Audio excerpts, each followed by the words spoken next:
Та subscribe дарж сувга захиалаарай.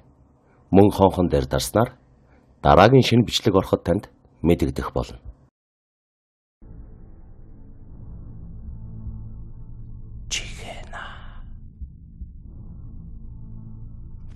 Өндөрлөгтний дунд түгэн дэлгэрсэн чөтгөр шулмын тухай элдв яраа ихэвчлэн айдас хүйцээр дүүрэн байдаг билээ. Гэтэл бидний чөтгөр шулам хэмээн жирхдэг тэрхүү хээ ертөнцийн амьтад дандаа айдас хүйдэс дагуулад байдаггүй. Харин ч хүмүүсээс ямар нэг зүйл царайчлан гуйх тохиолдол цөөнгөө байдаг аж. Ингээд эрт үед болсон нэг явдлыг сонирхуулъя. Гандангийн баруун дуганд шавлан суух хоёр лам. Зуны дэлгэр цагаар хээр гадаа даянчлан явж, эрдэм номоо дээшлүүлэх санаатай хүрээнээс гарan явсаар хэд хоногийн дараа далай чонхор бангийн хошууны нутагт орж нэгэн айлт хоноглохоор малгай тавин буужээ. Хоёр ламыг өнөөх айлт дайлж цайлаад сүйд болж гэн. Хэдэн өдөр хээр хөдөө голдуу хонож эхэд алжаасан хоёр ламч өгснийг нь хүртээдэл хуржигдэл хэхрэнгэ гэрийн эзэнтэй уулас ургамал ногооны тухай их захгүй яриа өрнүүлэн сууж байж. Гэтэл хоол цайны дараа гэрийн эзэн гэнэтхэн авдрынхаа ёроолоос цагаан бөксд суух татан гаргаж ирээд их гарын мөнгөн аяганд шимийн арх цэлэлзүүлэн хийж хоёр ламд барьжээ. Энэ үед лам нар эда номи мөрхөө жава бурхны шавнар учир архитар суухан нүгэл гэж. Гэтэл гэрийн эзэн илт барай. Би та нараас юуг нуух билээ? Манайда архин дуртай нэг амтан байдаг юм. Тэр амтан ирсэн зочин гийчнийг архитарсаар дайлж цайлахгүй бол хэлэгнэж бохимдаад биднийг дүйвэг шахдаг билээ. Мөн манай архинаас хүртээгүй хэнийгч эдэнэс минь зооглсонгүй хэмээн дөнгөчих гээд байдаг юм. Та хоёрыг өнөөш нь амар тайван хонолохгүй байж мэднэ. Тиймээс та хоёр гэгээтэй дээр замаа хөөсөн дээр байх. Гэд буруу хараад суучих. Хоёр ламын арай ахмад нь за тийм учиртай бол нааш барьда гэд гараа тусвал гэрийн эзэн аягтайг бариад чимээгүйхэн хараад суучих. Ламтан архинаас сэржимдэн өргөж аян замаа өрөөгöd яг амсах гэтэл гэнэтхэн хажуугаас нэг хүн татах шиг болжээ. Гайхан харвал хажууд нь хуруун чинэ биетэй жаахан хүн зогсчихсан. Надад архинаас өгөөч хэмээн гар хурууга сарвалзуулан байдгаараа бархираад байж гэн. Ламтан гайхах сонирхохын зур нөгөө ламаас чамд юм сонсогдож гин үү гэсэнд цаатах нь юу тэрв гэж гайхсан маягтай хараад танд юу сонсогдов хэмээн сүргүүлэн асууж юм. Энэ амтан ганц өөрт нь үзэгдээд байгааг мэдсэн ламтан гэрийн эзэн рүү харвал тэр аягтайгаа ширээн дээр тавь гисэн аятай дохиж байна гэн. Тэгмэгц ламтан нөгөө жижигхэн хүн рүү хяламх юм. Чи өөрөө хурч ирээд уулта гэж хэлэх санаатай бодох төдийд нөгөө хурган чинээ биет үсрэх шиг болж харин энэ үед ламтан барьд суусан аягтай архиа алдан асахчих юм. Алдж унагсан аяга авах үедээ ламтан нөгөө амтныг хаана орчихов гэж ийш тийш харсан ч бараагүй болчихсон байв. Тиймээс гэрийн эзэнд дахиад нэг хийгээд өгдөө гэвэл тэр одоо энэ ламын ээлж гээд аягтайг залууфтар ламд барьж гэн. Гэтэл ламтан нөгөө архийг гардаж авуута сүрхий зочиж яах их зуургүй ширээн дээр тавиад нөгөө ламынхаа чихэн. Энэ архитай аягны амсар дээр сууж байгаа амтныг харж гин үү? Нанжид өргөвөл зооглох юмсан гэд үглээд байна. Гэснээ учиргүй сандран босч энэ муу ёрын амтан аяган дотор ороод идэ бузарлчихлаа. Яадаг билээ явъя босъё гэд сүйд болсон байна.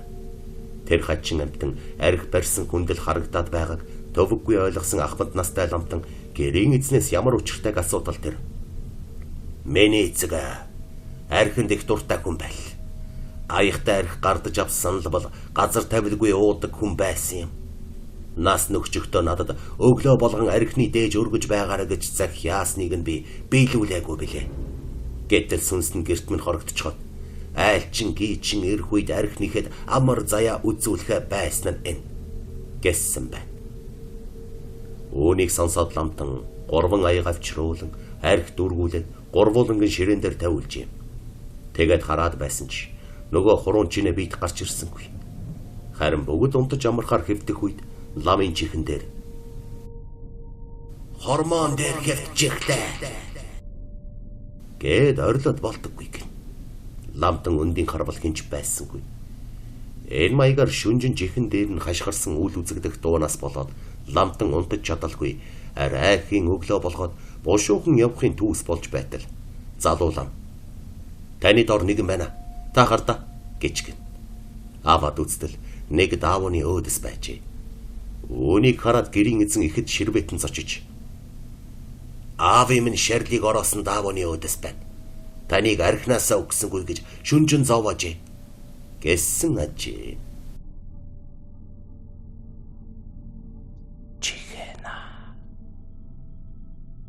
Ойдон Дондов гихч нэгэнээр Булган аймагт амьдардаг байв. Хэнч түүний нэрийг сонсоод ямар хач нэртэй юм бэ гэдэг юмсан чи. Гэвч үнэндээ бол түүний нэрийг зүгээр л Дондов гэдэг ага ой модон дотор явж байгаад жөдгөртэй таарсан тухай янз бүрийн юм ярьснаас болж хүмүүс тоглоом тохуу хийж ойдон Дондов хэмээн хочлох болж. Энэ нь явандаа түүний алдар нэр болон хойвэрч эргний өнөмлөх алив нэг бичиг цаасан дээр хүртэл ойдон Дондов гэдэл бичигддэг байв. Дондов чин нэрэндээ дасчихсан ажээ. Уг нь түүний чөтгөртэй таарсан тухай ярьсан болгоно нь үнэн бөгөөд хамт ой модонд явж байсан хүмүүс нь ч харсан байна. Ингээд түнтэй таарсан чөтгөр шулмын явдлыг сонирхуулъя. Ийм явдал болж гинэ. Намрын хэрэг унсан хүйтвтер өдөр Дондов хэдэн хүний хамт ууланд гарч хэдэн боргоцоо шуудалах санаатай явсан юмсан ч. Ойрд нь хэдэн удаа явж байсан болохоор төө дээл дүүртэлгүй матсаар модтой уулын орой дээр бараг л гараад байж л дээ. Энэ үеэр харанхуй ч болцгож харанхуй болсон хойно модон дундуур явах харанхуй болсон тул очсон газараа хоноглоод өглөө хөдлөхөөр ярилцсан тохироод буудалжээ. Ингээд хуурай мөчр цуглуулан түүдэг асааж тойрон суугаад элдвийг арилсан сутал Дондов түүдэг гал өнгөчөж байгаад харлан шатсан сүүжний яс гаргаад ирв. Хамт явагсад нь мөн өөх ясыг харж мал амтных биш хүний сүүжний яс байх шиг байна гэцгээсэн бөгөөд нэг нь саяхан гал ноцоогоор мөчр хуглан энд болж байхад ямар ч яс байгаагүй дээ гэж өгүүлсэн тэднийг бяцхан айдас давтуулжээ. Тэгтэл Дондвын гал өнгөчөж суусан зүүрэн шатсан мөчр гэнэтгэн чичигнэ хөдөлсөн. Тэр хачин хөдөлгөөн гараар нь дамжин биеэр нь тархах шиг санагдсан байна. Цочж мэгдсэн Дондов мөчрөө гал руу бушуухан шидэж орхивол мөчр их гал руу орсон даруй чад подхийн ноцхын сацуу хүний час улаан нүд болон хувирч анивчиж байгаад задарчих шиг болж бөөн гал цог үнс нурм хэдэн тийш яг л тесрэх бодис дэлбэрч байгаа юм шиг цацлан Дондов тэргүүтээ самарчны хувцс хунарыг цооглон шатааж сүйд хийх төгчээ. Мэл гайхаж басгүй үхтлээ айсан хүмүүс бүгд огол харайн босч орох байх газараа олж бужигналтахад Дондов айсандаа нэгэн зулцган модны араар орно гэсэн аж. Гэтэл шөнийн намуун зөөрмөглөх шиг аниргүй байсан зулцган модны мөчр гинэт өч төчнөө зөгийн нисэг шиг түжигнэн хөнгөнөж мөчрүүд нь нүд эрэмхийн зур хүний арга ясны хөндөй цээж болон хувирж хавирга нь ярагдан Дондгийг хумин ороогоод авчээ. Самарчдын нэгэн түүнийг хараад "Давнэ! Тэрийг хараач!" хэмээн хашгирсан бөгөөд тэнд байгсад аргас болсон хавирганууд Дондвыг хөндөй цээжиндээ оруулан хумихыг хийл айж дүгшсэн харцаар гүлийн харж зогссон гэдэг. Хэнч яаж ч чадсангүй. Ямар нэгэн арга хэмжээ авах хийгч завдсангүй.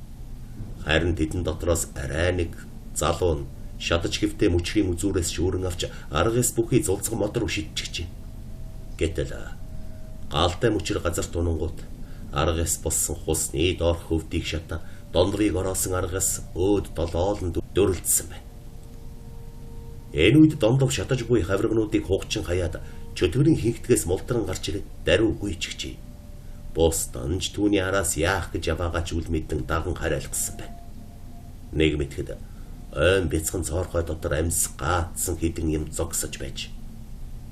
Ингээд бүгдээрээ нэг дор боогнон сууж тэр шөнийг хайж түгшсээр арай хийж өнгөрүүлээд өөрийн гигээ тусангууд яах их учир байдлаа ярилцсан. Юутач нөгөө чөтгөртэй газараа олж үүргэвч болон багаж хэрэгслээ авах нь зөв гэж хэлэлцээ. Эргэж явсан хэдий ч олоогүй байна. Самарчгүй өлсөж даарч зударсан хідэн юм уулнаас бууж орон гертэ эрцгээсэн гэдэг. Эрсэн даруйдаа тэдний хинэн ч ой дотор тохиолдсон явдлын тухай гав ойрынхондоо цохуулахгүй хавт арчээ.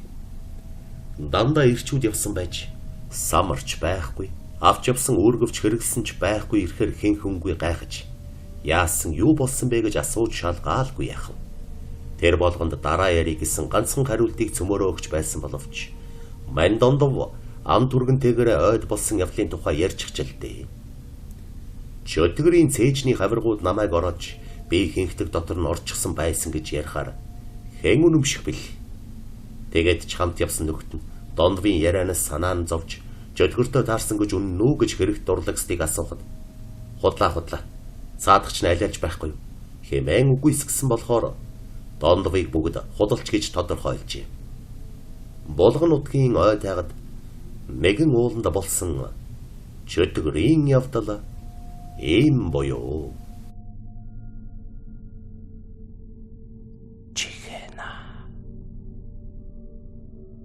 Уулын нарийн жимийг даган хөгшин хээр мориороо саж дуулах балдангийн сэтгэлд Перинлэн хаа яваа газарт чинь чөтгөр дагаж яв гэж хэлсэн үг бодогдож явжээ. Нутгийнх нь Перинлэйг чөтгөр дуулдаг муу өвцтэй гэлцдгийг балдан мэдэх бил. Гэвч балдан өвгөн булангийн тохойг дагаж өчнөөн жил Перинлэнхтэй айл сахалд явсан тул тэр ямар илэнцгийнхэн чөтгөр дууддаг муу өвдөс түүнд байх билээ. Харин аль урьдчилан жилийн хідэн шуудаа ноосноос болж намайг тэгж их муухайгаар хилээд байхдаа яах вэ? Эсхий хийн гэж Перинлэгээс авсан ноосны өртгийг би өгчихсөн юмдаг. Өгөөгүй гэж зүтгээд барьж идэх нь байн шүү. Төөний тухай олны хэлцдэг нь үнэн бол одоо намайг нөгөө чөтгөрн дагаад эхэлмээр юм. Хэмээн бодол болон явдал нар хэдийнэ жаргаж бүрэнхий дунд үүс биесээ сүйдэрлэн бараантаж эхэлжээ. Хаяхан шар шовооны хахир дуу сонсогдож уулын үгс үржимээр зүтгэх хээр морныхон тууран чулуу шаргина. Гэтэл араас нь гинэтхэн хөөй гэж хүн орилох дуудах шиг болох үед балдангийн хамаг бие хүйт оргон зарааж эргэн харвал нүдэн тусах чөтгөр шолом гимээр зүйл юу ч байсангүй. Тэмэстэр сойлогийн шар шоу зүрх хагалчих шаглаа. Хүн дуудаад байгаа юм болов уу гэж бодлоо. Яасан муухай дуута шаарав гэж бодоод морио чүү хэмээн давиртал морин огцсон мухас гэж золтой л түүнийг унахчихсангүй. Чэнгэтэл балдангийн араар хэнэгэн хүн сунталчихсан юм шиг. Хүний амьсгал чихнийх нь араас төөнөн дээлнээс нь чангаан татаад байх шиг сонин мэдрэмж төрсөн агаад. Тэр айсандаа бараг ухаан алдах төгчээ. Ямарч байсан эргэж харахгүй юм шүү гэж бодон явсаар байж. Оганы нуулыг давчихвал булангийн тохой руу орж гэрийнхээ болон бусад айлуудын барааг харан ногтын хов гуцхыг сонсч болохоор байв. Гэтэл гинэтхэн араас нь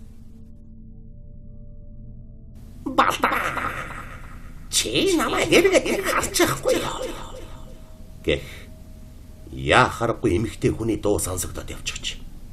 Энэ үед Балдан өөрийн мэдэлгүй Перинлэн явуулсан үхээрийн бузарчи наанаасаа зайлж морины нуруу амраахгүй юм уу хэмээн хэлчихэд шүлсээ хид хідэн удаа хажуу тийш нулимад орхитал.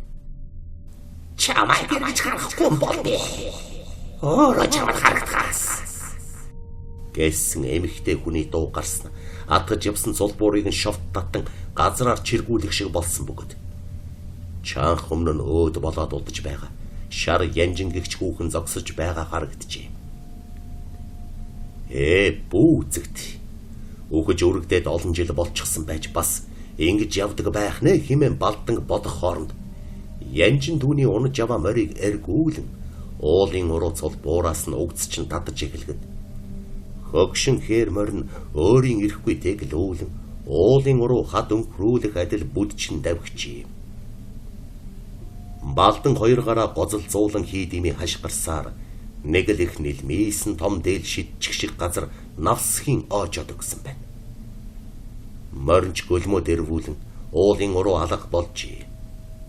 Шар янжингийн нөгөө бодит бус дүр төрхөн нүдэнд нь нэг тоддрон нэг бүдгэрч байснаа. Чиний толгой чулуун дээр унаад гарч би дээр авчирч өгье. Гэх дуу сонсогдож төдөлгүй балдангийн толгойноор юу ч юм эвгэх шиг болжээ. Тэгээд цусыг нь тогтоох гэж байгаа бололтой даавуугаар арчиж байгаа нь мэдэгдсэн байна. Балдан өндийнхөөр завдан хоёр гараараа газар тултал толгой нь янган өвдөж нүд нь харанхуйлаад эргэн очжээ. Салхи хүүгэн эсгэрч хад чулуу харлан бараантах өвөрт балдан богч өдгөрийн эргшээл давтан хэвдэж байхдаа амьдл гардгийм бол Пернлейд тэр нэхэд шуналтаад байгаа ноосных нь өртгийг өгнө. Хоол болохыг нь харна гайгүй гэж хорсолтойгоор бодож байсан гэж. Бээр нь тонгойн суусан шар янжингийн биеийг салхи нэвдүүлээж байх бөгөөд яг л манууха шиг салхины аясаар хөдөлж бөөн шороо тоос манруулж байгаа үзэгдэжээ.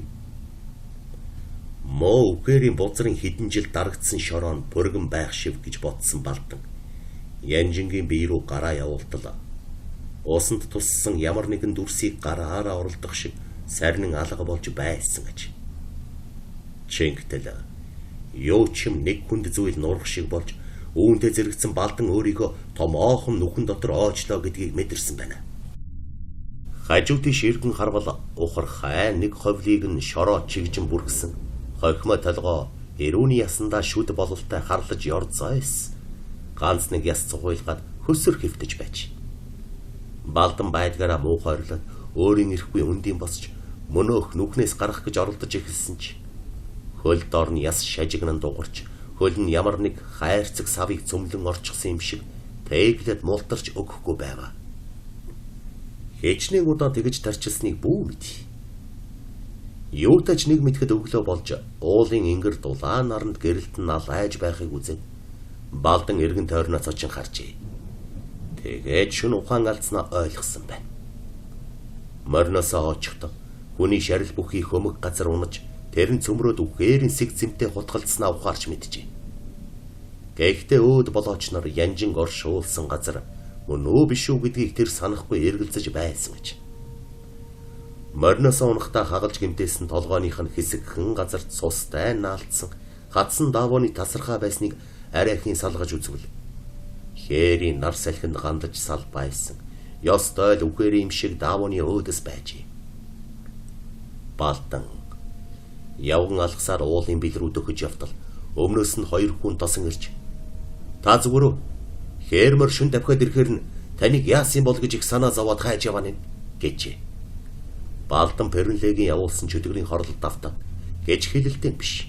Дуугийнхан шиг л морноосоо унаад баларх шахлаа гэх маягийн юм хэлсэн гэж. Харин хэд хоногийн дараа Пернлейгэнд бууж ноосны өртөг гэж хэдэн төгрөг өгтөл цаадах нь их л бах тавтайгаар инэ. Олон явдал бололгүй ингээд өгчих байсан юм гэсээр авчээ. Харин Пернлейн гэрийн зургийн жаазанд талигач шар янжингийн зураг байхыг балдан хараад шар янжин та хоёр чинь төрөл билүү гэж асууж өрхвөл Пернлей хариултна. Тийм ээ. Манай ээжийн ойрын хамаатан байсан юм гинлээ. Гээд бас л тохуутай нарахгүй инээжээ. Чөтгөр дуудаж муу сансаг хүнээ айлгаж ичээд Пернлейгийнхээс балдан гарахын төс болцсоох та. За яахав. Хар санаач нь хад мөргөх цаг ирнэ гайгүй гэж өшөрхөн бодож байсан гэдэг. Хойжмон тэрбээр Пернлей өөд болсон хүмүүсийн зургийг цуглуулан тархиндж чөтгөр болгодог гэдэг сураг сонссон ажээ. Чихэна. Батболд гихч залуу нэг удаа тас харанхуй шүн гэртээ харж аваад нэгэн хачин бүсгүйтэй таарсан юмсан ч. Тэр бүсгүй түүний хажуугаар сүйтгэл алхан өнгөрөхдөө хачин чангаар цөрхрөн уйлж авчээ. Батбол түүнийг өрөвдөн тайвшруулах гэж очсон юмсан ч. Яагаад ч юм бэ? Тэр хүүхэн хамаг байдгаараа янгэнтэл уйлахад майнерийн сэтгэл урагдах шиг болж их л хүнлэг сэтгэл төрөн жаахан тайвшруулчаад явхад надаас юу гарах билээ? Хүний бүсгүй юр нөхөртөө хөөгцсөн болов уу гэж бодон дороо таг зогссон гэдэг. Социализмын үеийн хүнээ хайрлаж явах ёстой гэсэн үзлийг сурталчилсан зохиолуудыг баг залуугасаа их уншсан нь ч бас нөлөөлсөн биз. Батбол бүсгийн араас дуудан дөхөж очихдоо хүүхэн дээгүүрээ маш зузаан үстэй богино дээл хөдөрсөн атлаа доогуура нүцгэн явж байгаад бүдэг бадагч гэсэн олж хараад халуун зунаар үстэй дээл нөмөрчихсэн явж байхыг бодоход яа харахгүй нөхөртөөгөө хэрэлдээд гэрээсээ гарч яваа бүсгүй байна гэж бодсон гэдэг. Тэрч бүхэл золиг гэж араас нь нөхөр нь гүйж ирээд хардад сэрдээд хоёрын хоорондын болох ч юм билүү буцдаг ч юм уу гэж бодоод амжсан байгаамаа. Гэвч бүсгүй янгэнтэл уйлж байгаа цаанаа л нэг өрөвдмөр байсан тул хойноос нь алхасаар чангард нэрүүтэй. Хөөе. Миний дөхүлээд юу болоод харахгүй шин ганцаараа уйлж яваа билээ гэж их л дотн маягаар асууж орхичээ. Гэтэл хажуу хаврагны айлууд нь сэртэл чангаар чарлан уйлж явсан. Өнөө бүсгүй гэвгэнэ таг дуугүй болов. Батболдын урдаас яр зайтал инээсэн байна. Майнерч сэтгэл мэдрэлийн өвчтэй хүүхэнтэй таарчлаа гэж бал хийтэл бодоод маш их эвгүйцэн гэдрэг буцахаар завтал хөөхөн юу юугүй ханцуунаас нь зууран авч ашгүй намайг хүн өөрөө өдөж дуудлаа гэж радиогийн нэвтрүүлэгч шиг маш уйхан хоолойгоор хэлсэн байна. Батбол тэрхүү уянгалаг хоолойг сонсмогцоо нүдэн тагс охроод явчих шиг болж түрүүчийн айдас хүйдэс ар нуруунаас нь ор мөргүй арчигдчихээ. Гэтэл хачин жигтэй хүүхэн түүний гараас тас зуурсан хിവэр. Та бүлжидийг таних уу? Гэж асуусан аж. Содон нэртэй энэ хөгшин Батболдынхоос ердөө ганцхан гудамжны ард талд замын захын үлций хээгэр хүрээлсэн ногоон хаалхтай хашаанд он удаан жил амьдарч суугаа билээ.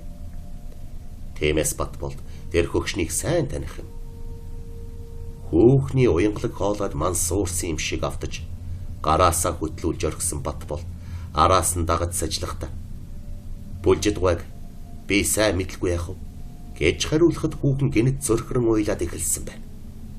Энэ үед Батболдын үдийг хаасан хөшиг арилах мэт болж хачин галзуу хүүхэнтэй таарчлаа гэсэн дөрвүүчийн бодол толгойд нь асар хурдтай харван орж иржээ. Шарлан уйлж эхэлсэн хүүхэн Батболдын гараас салахгүй зууралдан. Та тэгвэл одоохон бүлжидгүйнд явж ороод өнөөш нь гэртээ хонолгүй өөр газар очиж хоно гэж хэлээд өгөөч. Бүлжидгүй өнөөш нь гэрээсээ өөр газар очиж хонохгүй бол болохгүй болчиход байна гэж хэлснээр дуу нь улам цагиртан чангараад явчихсан аж. Яахаргүй шал солиотой хүүхэн байна гэдэг бодолтой хатуу итгэсэн Батболд гараа өгц татан хүчээр суллаж авахд өнөө хүүхэн бүр цамнан хашгирч Батболдын гарыг барьж авах гэж зууралд нь ноцолдож нүрийг нь самардан ураад орхисон гэдгээ. Галзуу согтуу мэдэгдэхгүй хүүхэнд нүүрнийхээ арсыг хуу татуулахаас айсан Батболд хар хурдаараа эргэн зүгтахад хүүхэн чараас нь чарлан хөөжээ. Батболд залуудаа айрмын авраг болж байсны хэрэг юу билээ? Холхол хурдан хараасаар солиотой хүүхнээс сайн нэг салж гэрийнхээ ойролцоо хурч иржээ. Ингээд амсгаад арах зураа. Төрөөчийн хүүхний хэлснийг дотроо эрх зүүлэн бодож юу ч гэсэн бүлжидгүйнд орж ийм нэг хачин хүн таарлаа гэж хэлдэг юм уу гэж бодсноо. Тийм л сүрхий зүйл болох гээд байгаа юм бол өөрөө ороод хэлэхгүй яахаараа намайг гуйж байдаг юм. Солиотой хүүхний үгэнд орж хөгш настай хүний сэтгэл зэв суулгахаа болий гэж бодоод гэрлүүгээ алхсан байна. Тэгээд шүнжин хар дарж нойргүй шахан дарчлаад өөрөөр нэгэн дуг хийн өд хүртэл ундаад яаралгүй болсон ажилдаа очихоор гарч явтал. Бүлжидгүйн хашааны гадаа баахан машин дэрэг эгэнчгсэн майхан сав босгоод нэг л их хөлтөө байх нь харагджээ. Гайхсан Батболд хажуугаар нь зөрж авсан нэг таньдаг хүүхнээс юу болсныг асуувал өрчин бүлжид хөгшнөөс барчихжээ гэж хариулсан байна. Үүнийг сонссон Батбол дээн дотор бал хийгээд явчихсан байж. Өнгөрсөн шөнийн таарлцсан согтуу галзуу юм шиг хүүхэн үзмэрч байсан юм болов уу? Тэрийн явдлыг бүлжид хөгшөнд урьдчилан сануулгах гэж намайг үдж хоргоогоод байсан байж дээ гэж бодмогц. Хар хөлсөн аяндаа чихраад ирсэн гэдэг.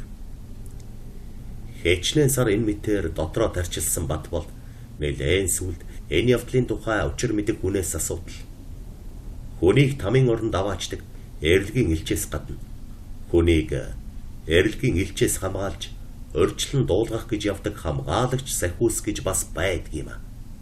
Чамтай тийм сахиус гарцаагүй арга мухардсан үедээ таарч тийхүү уйлж явсан бай. Харин чи түүний үгэнд ороод бүлжид хөгшний дорж дуулгасан бол ийм явдал болохгүй байсан байх. Хамгийн гол нь хамгаалагч сахиус өөрөө хамгаалдаг хүнийхээ нүдэнд үзэгдэж болдоггүй учиртай гэж хэлж юм. Ойлгоход бэрхтээ сонин нууцлаг хорвоо гэж бидний амьдарч буй энэ ертөнцийг л хэлдэг байхт Батболд өөрт тохиолдсон энэ явдлаас хойш хаяа шөнөөрөө энд тэнд явж байх та. Эмэгтэй хүн огцом хашгирах цорхрон уйлахыг сонсмогцоо өөрийн ирэхгүй цочин зарс хийдэг болсон гэдгээ.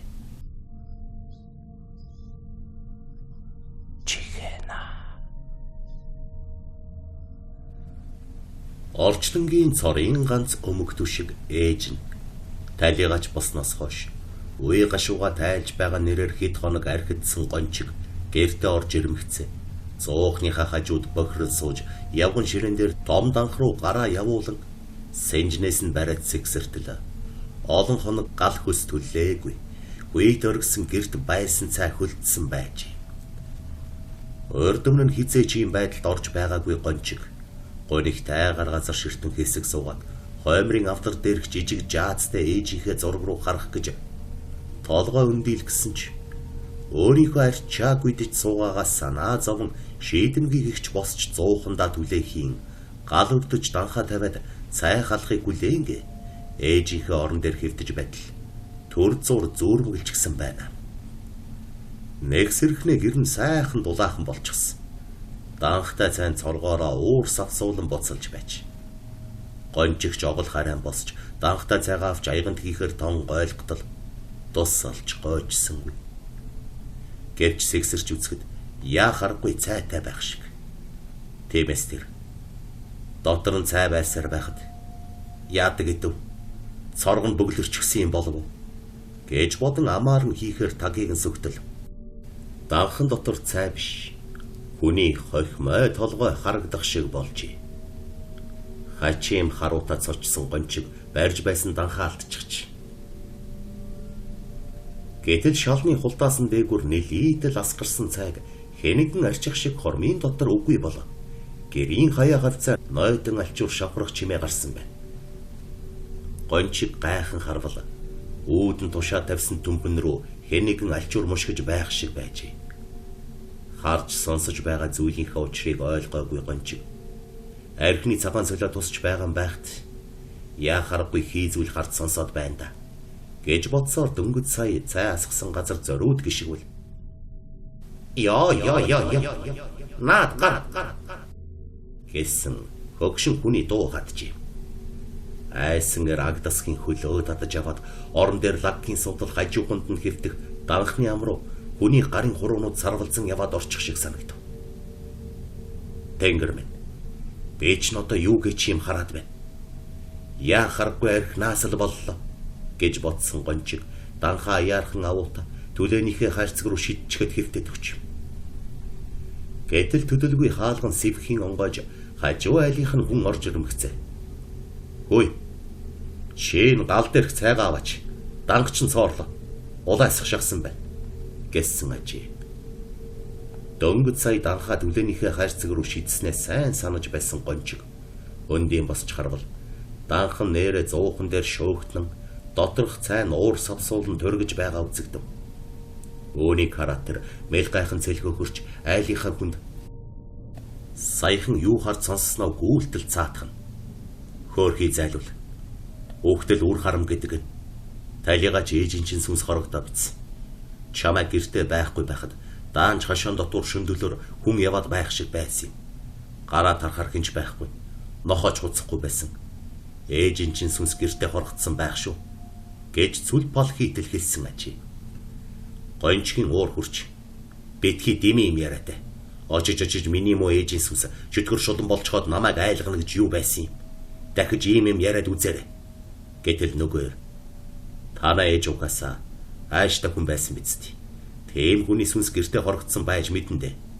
Хэмээн хоржонтоо гихч хэлээд үүд рүү эргэжээ. Энэ үгэнд гончиг байдгаараа уурсан тул түүнэр үсрэн очиж заамдаж авмагцаа. Амаа мэдчихэл чи шүү. Миний ихэн сүнс хоргоцсон ч чамд хамаагүй. Гэд багал зуурыг нь шахах санаатай хүчлэн зууртал. Айлынх нь хүн түүний гарыг угц татан ингрээсээ салгаад чи өөрөө сүнс чөтгөр яриа бицтэй. Хэлсэн ярьснаа мэддэггүй архичин минь аятайхан байгаарай. Гэд гончгийн нүрлүү гал ботортол шааж өргөтөл. Гончиг цуухан дээр тэгнэн унаж яран босохдоо 100-аа гараараа тулан шар хийтэл түлчихжээ. Энэ үед хажуу айлынх нь хүн дүүн рүү чичлэн дайрч. Хогч нь муу архичин минь. Заяагүй новш. Ихийнхээ зургийн өмнө зул асаагч сэтгэлгүй байгаант. Хүн чанаргүй бузар архичин минь. Манай хашаанаас хурдан зайлаарай. Гэд хаалга руу эргэтэл гэнэт өмнө гончгийн өөд болсон ээж үүд хөндлөлтөнд зогсож байгаа харагджээ. Тэрч байтугай. Чи миний муу ядарсан хүү. Хаалуу зоохон дээр шарж алах гэв. Гэх хатууд гэрээр нэг хатхад нөгөөр өөрийн ирэхгүй хоош угарсан ажээ. Харин гончиг хүнд түлхүүлээд байгаа юм шиг хоош угарсаар халуун зуухан дээр бөксөөрөө суух шахсан түүнийг хараад ихэд гайхаж. Хөөе чи яаж ийна? Хэмээн хэлж дуусаагүй байтал цаадах нь хүнд түлхүүлсэн айтай зуухан дээр лаккийн суучихжээ. Гончиг ухасхийн түүнийг зуухнаас босгох гэж гараа сунгатал. За ямараа бай. Гэх ээжийнхэн дуу сонсогджээ. Энэ дууг сонсоод хэртхийн цочсон гончиг гэрээс гараад гүйх шахсан ч халуун зуухан дээр суучгаад өндийн босож чадахгүй. Намайг өршөөгөөч гэж орлон уйлах эрийг өрөвдөн. Ээжээ, та над хүнээ босгооч. Хэмээн өөрийн ирэхгүй хашгиртал нөгөө эр хүн татвуу гэлтэй ухасхийн босоод аимшигтайгаар ёолон гарч оджээ. Гончиг. Ээжээ, та минь яхаараа ийм болчихд юм бэ? Арайчтэй гэж орлон уйлсаар суун тусахад түүний толгойг ээжийнх нь гар илбэж байх шиг мөн ээж нь уртаар санаа алдан мэг шүүлж байх шиг санагдсан гэж. Шөнжин янз бүрийн бодож уймарч хонсон гончиг маргааш өглөө нь лам хараар явж ээжийнхээ сүнсийг амирлуулах санаатай гэрээсээ гарч иртэл хажуу айлынх нь нэр эмлэг явах гэж байгаа бололтой төшүүлэн гарч ирэхэд таарсан бөгөөд гончгийг дохин дуудаад за найз минь хэн хэндээ муу санаад яах вэ? Гэхдээ муу ээжийн чинь сүнс чөтгөр босныг чи бид хоёр хоёулаа харсан. Хурдхан нэг арга бодохгүй бол хэн хэндээ хэцүүл байх. Өчигдөр миний нүдэнд бодитоор үзэгдсэн чөтгөр шулан бодитоор үзэгдэн гэдэг их муу юм гэнэлээ. Чамд ч хорлол болж мэднэ. Чи найзыгаа эмнэлгээс гарч иртэл наад асуудлаа шийдсэн дээр бизээ. Чадахгүй гэвэл эртгэн нүүгээрээ. Намайг ямар болсныг харж байгаа биз дээ. Гэчгээд явсан байна. Гончиг өдөржин энд тентхийн сүм хийдээр явсны эцэст нэг ламд учир байдлаа хэлэн ээжийнхээ сүнсийг тонил гуулахаар ярьж тохироод гэртээ эртэл ээжийнх нь орны зүгээс моо хүүгээ гэсэндээ ингэж зовж яава. Хүйтэн хоол цай идэж ууж сураа. Хүний сайн муу ялгаж сураагүй чи яан гэж намайг хөөнө. Хэмээн гомдолтойгоор цөрхрөн уйлах сонсогджээ. Тэрөөрөө бөксөө төлүүлсэн эрийн ихнэр гончиг дээр орж ирээд чи яхаар болж байна? Би лав сүнс сүдэр шүглсэн айлтай хаяа хадгаж амьдрмааргүй байна. Талигачтай ах トゥ шиг дотн явсан ч сүнсхий үзэгдэл болсон хойно сайн санаж чадахгүй. Арга засал хийлгэх санаатай бол хурдан хийлэг. Эсвэл хурдан нүү гэсэн байна. Тэгтэл энэ үед талигач ээжийнхэн дуу гончгийн хажуугаас цаарын ганц зүрийн төлөө өгсөн ч бохохгүй байгаа. Эхийн сэтгэлийг чи яах билээ гэх сонсогдсон аж. Үүнийг сонсоод гончиг Өөрийн мэдэлгүй. Би ээжийнхээ сүнсийг зайлуулж чадахгүй. Гээд өдөржин сүмхий дээр явсан тухайга мөн гэртээ орж ирээд сонссон зүйлээ хэлсэн аж. Харин түүний хариуд хөрш хүүхэн нь маргааш иртгэн үгээрээ гээд гарсан байна. Гончиг маргааш нь гэрээ ачаалж яваад нүүсэн ч хаашаа нүүсэн нь одоо болтол тодорхойгүй байдаг ачи. Зарим нэг нь түүнийг хөдөө нүүсэн гэдэг бол зарим нь ээжийнхээ сүнсэнд хорлогдоод өгсөн гэж ярьдаг ачи.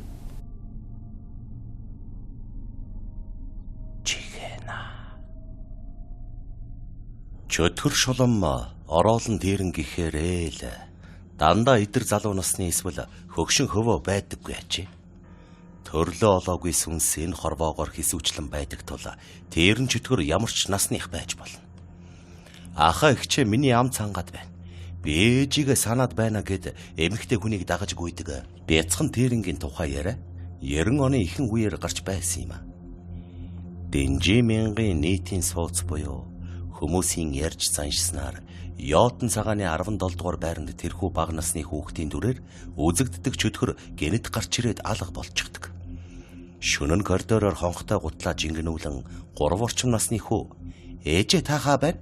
Намайг аваач гэж ойрлох нь сонсогддог гэх юм. Тус байранд чинээр нүүж орсон эсвэл өөр зөөлөн хэн нэгэн эхийгийнхэн эг маггүй орилох хүүг өрөвдөн гэртээ оруулсан удаатай. Эцэг эхийнхэн тухай асуухаар юу ч хариулдаггүй тэр хачин хүү гэнэт үзэгдсэн шиг алга болчихдог.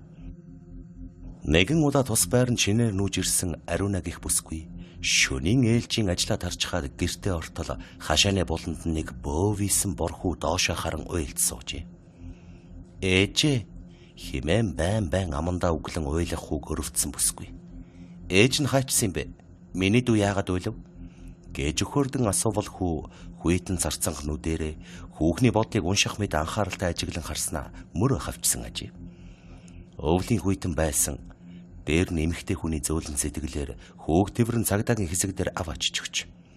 Хүүхэд хүлээлгэж өгөхөд хаанаас олсон ямар байдалтай байсан гэх зэргээр олон асуултад хариулж бараг л өөрөө хэрэг хийчихсэн мэт байцагчин ширээний өмнө 2 цаг гаруй суусан Ариуна арай гэж үл таних өнчин хүүг хүлээлгэж өгчхөд гэрлүүгээ буцчээ. Гэртээ очиод унтаж байтал үүрийн 7 цагийн үед цагдаагаас уцтав. Ариунаг явж очиход цагдаа нар өнөө хүүхэд чинь алга болчихлоо гэсээр өгцсөн байна. Жижүүрийн цагдаагийн хаагур нь гараад явсныг чөтгөр бүү мэд. Бүсгүйн авч өгсөн ундааг ууж шилэнд нь шээчхэд саатуулах байрнаас ор мөргүй алга болжээ. Ингээд хүүхэд алдчихсан цагдаа нар сандралдахдаа түүнэр утас цогсон аж. Энэ явдлаас хойш хэдэн сарын дараа бүсгүй мөн шүн ажлаа тарж гэртээ орохоор төлхүүрээ эргүүлж байв. Тэгтэл өнөөх жаал өвөл өмсөж байсан уранхай норхоо хувцастайгаа даарч бэрсэн янзтай зогсож байх нь тэр. Бүр өвлийн хөөсөө огтхон ч өөрчлөгдөөгүй байх бөгөөд өмссөн зүүсэн хувцас нь яг хэвээр. Хүүн үдээ гараараа нухлан ээжээ та яасан удаан хүлээлгдэг юм бэ гэж уйлах нь өр өвдөмөр. Арга барсан бүсгүй. Миний дүү ээж нь хаан байгаа юм. Манайд орох уу? Гэвэл цаадхан дуугүй л толгойд өгчээ. Бүсгүй гэртээ оруулсан хойно хүүгээс ээжийг нь хингэдэг хаан байдаг гих зэрэгээр асуувал жаал хүү юу ч дуурахгүй гим хийсэн мэт дэмээл гараа оролдон хамраа шуугднуулан зогсох ажээ. Хүүд бүлээн цай боорцог идүүлэхэд цаадхан хэсэгхэн хугацааны дараа учиргүй ившээснэ нойр мөглөж эхэлжээ. Бүсгүй хүүд хучлаг нөмрүүлэн унтуулаад өөрөө орондоо ороод онтов. Гэнэт үүрээр цочин сэрвэл хүүгийн унтаж байсан том газар том хар муур нов ногоо нүдэ эргэлдүүлэн ившээж байв. Гайхсан бүсгүй өсөрч болсон гэрлээ хасан хүүг хайвал өнөөх муур онгорхоо салхивчаар үсрээд гараад явчих. Хүүг ор ширээн доогуур хувцсны шүүгээгээд байж болох бүхэл газар хайсан боловч бараа сурггүй алга болсон байлаа. Хаалга үүдэ шалгавал орой унтахдаа өөрөө дангантал цоожсон хэвээр. Маргааш нь тэрээр энэ тухай байранд нь хамгийн удаан амьдэрсэн гих 2 хөгшний дорж хэлбэл тэд өмнөөс нь баз ахгүй мэдээд болгочээ.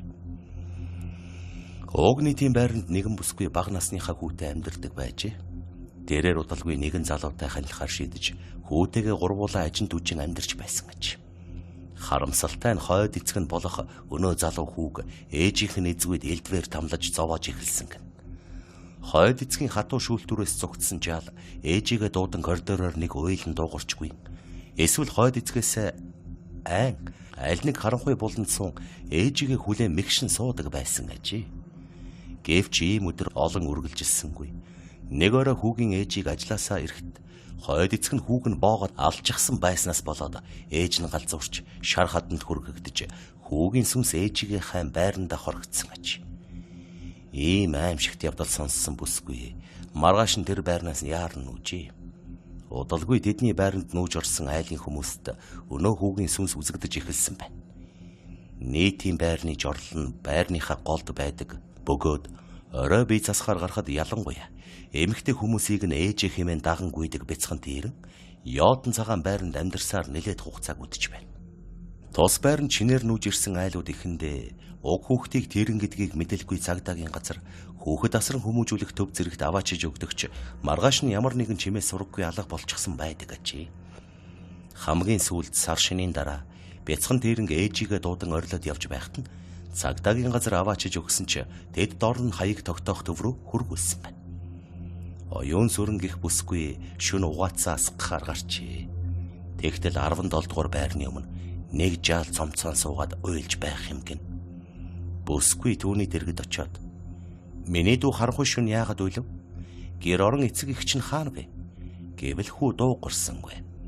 Бүсгүй түүнийг өндийлэх гэж нулимсыг нь арчиж өгөхөд хацар нүүрэн цэв хүйтэн агаад хүүгээс ер бишийн ихүүн үнэр хаан хийж байв. Яг л хөгц удаа найгаагүй хуучин хувцс хунар хадгалсан авдраас үнэртдэг шиг. Оюун сүрэн бүсгүйд хүүгийн байдал нэг л эвгүй санагдсан тул хөдөлгөөн дэргүүлийн цагдаад дуудсан байна. Төрүүчийн адил хүүг Чингэлтэй дүүргийн цагдаагийн хилцээр авч ирсэн байна. Гэвч тэр шөнө саатуулах байранд 4 хүнтэй байсан хүү өглөөнөө байсангүй. Саатуулах байрны хаалгыг огт нээгээгүй цагдаа нар мэл гайхан хоцорсон ажээ. Хурууны завсар гарах төдий цонхны сар алжаар 4-5 насны жаал гарч явна гэж байхгүй.